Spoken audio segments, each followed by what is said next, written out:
एक डॉक्टर अपनी फैमिली के साथ किसी पहाड़ी इलाके में सैर व तफरीह के लिए गए। सैर के दौरान इन्होंने एक पहाड़ पर गोल और खूबसूरत सा पत्थर देखा। इनकी बेटी ने कहा, इसका रंग हमारे ड्राइंग रूम के कलर के साथ बिल्कुल मैच करता है। माँ ने कहा, बेटी इसको उठा लो, हम इसको सफ़र की यादगार के तौर पर ड्राइंग रूम में रखेंगे। 2 साल तक वो पत्थर इनके ड्राइंग रूम में पड़ा रहा। एक दिन इनकी बीवी सफाई कर रही थी। इसने पत्थर को उठाया तो वो इसके हाथ से फिसल कर फर्श पर गिरा और इसके टुकड़े हो गए। इसने देखा कि इसके अंदर एक सुराख है और इसमें से एक कीड़ा निकल कर ज़मीन पर चल रहा है। हैरान हुई कि 2 साल से ये पत्थर हमारे घर में है।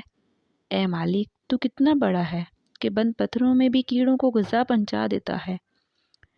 ये हकीकत है, रिज़्क जिसका हो उसको मिलकर रहता है।